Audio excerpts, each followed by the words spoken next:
This is a video for people who can handle a challenge, and if that's not you, don't watch. If it is you, I imagine you'll actually stick around for the parts that you disagree with. It's also intended for a specific group of people, but it's probably easier if I just tell you who it's not for. This isn't a video for alt-right conservatives and conspiracy theorists. You know, the ones who want queers like me. Let's go with erased. Not my wheelhouse, I'm not here to waste my time or energy. It's also not intended for the people who already politically align with me. Now, that is my audience, and y'all are great. Thank you for continuously coming back. I really appreciate it. You can watch this one. Just know that it wasn't written with you in mind. Rather, this is a video for everybody else, particularly people who feel uncomfortable in conversations about racism, queer issues, or anything else that challenges the status quo. Maybe people who have said things like, well, Trump's an asshole, but he gets the job done. Who have sympathetically watched a Tucker Carlson segment or two. Who have listened to more than one episode of the Joe Rogan Experience. Who think censorship is the primary threat of the modern era and free speech is paramount. Who regard themselves as the average Joe. Just the normal kind of person. Centrist. Or tuned into the problems with both sides. But let's cut to the chase. I used to consider myself conservative, liberal, libertarian, centrist, but have since moved away from all of those descriptors. I am now pretty far to the left. I am the scary socialist that a lot of you have been taught to fear, and if just me saying that made you uncomfortable, made you consider closing this video right here and now, why? What about me saying that is so threatening? I have run into this problem a lot when speaking with centrists and conservatives in particular, something that I try to do often. I think we should be having these conversations with each other. I genuinely want to engage, and I've encountered a lot of people who will go off about the importance of hard conversations and being able to entertain disagreement, while also simultaneously bending over backwards to try and dismiss me and disengage from conversation the moment they find out that I'm a socialist. If you immediately felt compelled to ditch the moment you found out, you might not be as good with disagreement and challenging conversations as you think you are. I'm just saying. The proof is in the pudding. There's the things that we tell ourselves, and then there's the things that we actually do. Only you know these details in your own life and whether or not they align with each other. If this is your first time here, you have no reason to take me at my word, but I'm going to go for it anyway. My goal here is not to make you feel bad or to try and change your mind. It is just to try and create understanding, and I'm approaching with the best possible intentions. Because, my friends, I think we want the same things. I really do. I want autonomy, comfort, safety, security, the company of my loved ones, and I want other people to have those things too, including you. That's what motivates me. And for many of you, certainly the ones that I have spoken with directly, I know that's what motivates you as well. So that's what I want to focus on here. The areas where we're the same rather than the ones where we're different. For the vast, vast majority of us, we have more in common with each other, even through all of our identity differences, than we do with the wealthy politicians and ruling class who get to pull all of the strings and make all the decisions in our lives. And I know that I am not alone when I say that I am fed up with this reality. I'm tired of it, and I want my voice to matter more. Most of us are fed up. We are tired of being pawns in a corporate game. We are tired of feeling insignificant and ineffective in a system that doesn't give two shits about us beyond the labor we provide and the money that we spend. We are tired of being crushed and exploited by a machine that relies entirely on us to stay active in the first place. We are tired of being told that we just need to play the game right to reap the rewards that it promises, following all of the rules while watching the benefits accumulate in the exorbitantly rich while the rest of us struggle to pay rent, buy groceries, and access healthcare. And this is where I'm going to challenge you. Like I said, you can disagree. I am not here for your agreement. I simply am asking for your consideration. Who does it serve when the left or minorities or wokeness get blamed for all of the issues we are facing? Because this is a trend I'm sure we've all noticed, maybe even one that you fed into yourself. Who does it serve? Because I am a woke minority leftist, and all I get for the work I do is burnout, censorship, and the occasional death threat. That and $200 a month from the blessed members of my Patreon. Thank you all so much. What I'm saying here is that there isn't a whole lot of power or profit in doing this kind of thing. It's why I often have to take months off to focus on work and school. Most leftist content creators and activists struggle to make ends meet. There's not a whole lot of financial or political incentive in what we do. Joe Rogan, meanwhile, has accumulated a net worth of around $200 million since his pivot to right-wing content.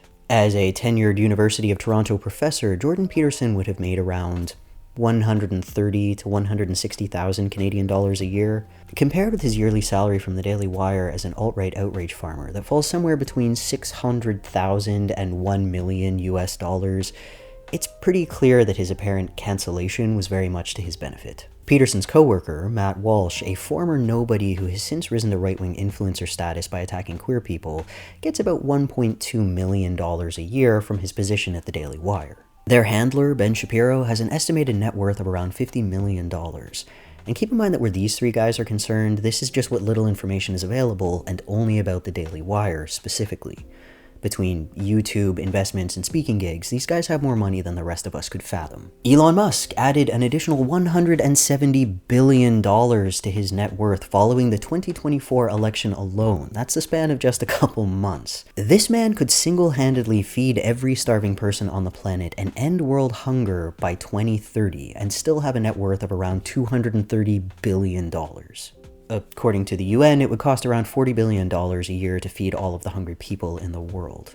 That's $4 billion less than what Elon paid to buy Twitter. And some of their followers are starting to put this together.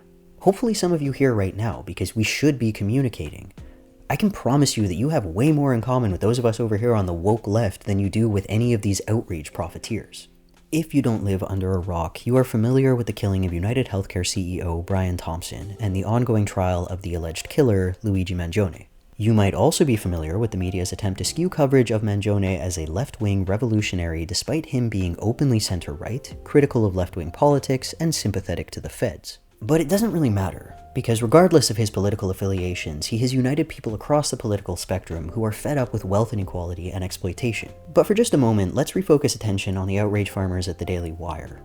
You know, the ones who are raking in millions of dollars, specifically by telling their audiences that people like me are the reason that the working class is suffering. Those guys.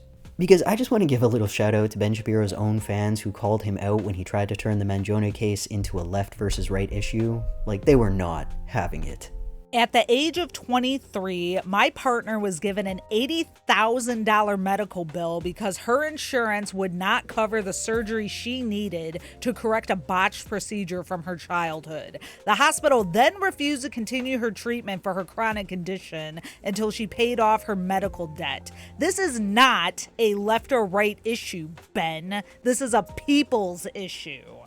Ben's net worth is around $50 million. He's a peer of Brian Thompson, not of us, the average American citizen. I'm pretty conservative in a lot of areas, but Ben is really pissing me off with this. Are the civilians in Gaza not people too? He wouldn't shed a tear if a drug lord was shot. Those healthcare CEOs are not that different. He can't convince me that Brian Thompson wasn't a bad person. He apparently hasn't done basic research on the guy. This is not left versus right, Ben. This is rich versus poor. Corporate tools like you have to go. All you do is try to divide the working class. Ben is a corporate puppet. Your audience is waking up to the fact that your job is to spread wealth class propaganda. He just changed the title of this video today from "The left is justifying violence" to "The media is justifying violence."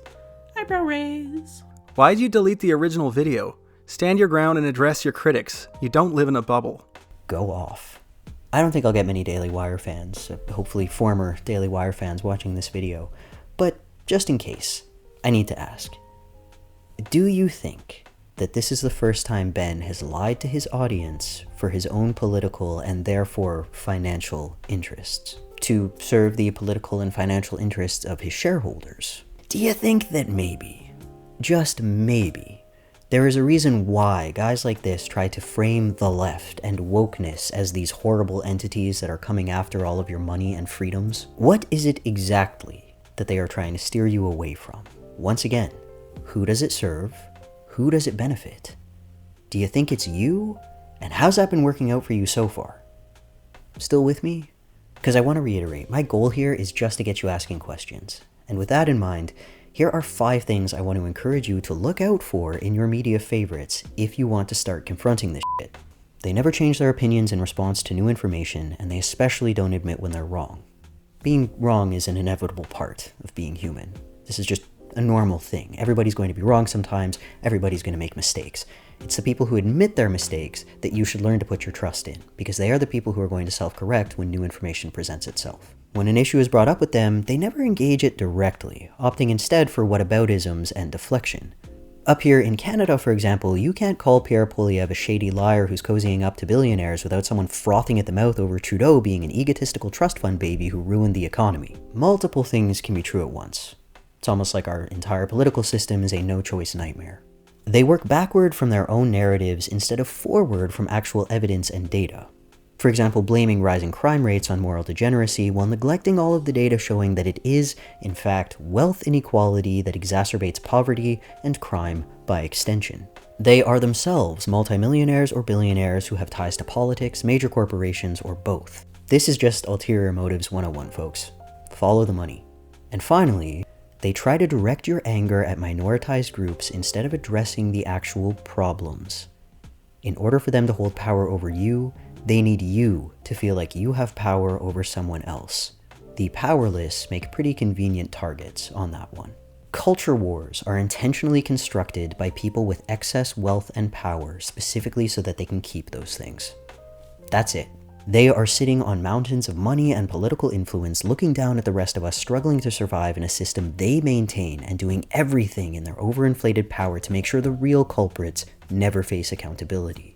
Elon Musk makes $170 billion in the span of just a few months, and countless people out there still think that they are struggling because a 13-year-old trans girl wants to play volleyball with her friends. Just taking the bait. Hook, line, and sinker.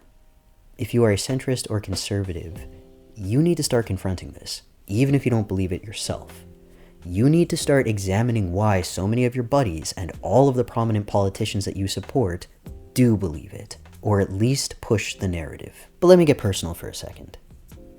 I, a queer socialist, am really fucking tired of seeing conservatives united in their hatred of people like me while I am out here doing everything that I can to address the real causes of the social and economic hardships that we are all facing, to hold the real culprits accountable. Like, who is more likely the reason that you can't pay your rent? The guy who made $170 billion in a couple months? Or me, budgeting to make sure that I can pay for my next semester of tuition? I get that there are plenty of people out there who just hate me for being different.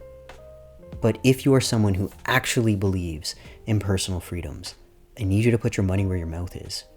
I need you to wake up to the reality that is right in front of you. I'd like you to take this as a call to unity. Again, not even agreement. I don't need your agreement. It would be nice to have, but I'm used to not having it and I've made do so far. What I would love to actually see you do is to start asking questions about who benefits from the beliefs you espouse and the policies you support. Who is it really serving? Because I, along with other people in my political corner, want you to have safety, security, healthcare, good company, a happy life. Genuinely, that is what I want. I want that for you. I want that for me. I want that for everyone. I think that we all deserve that.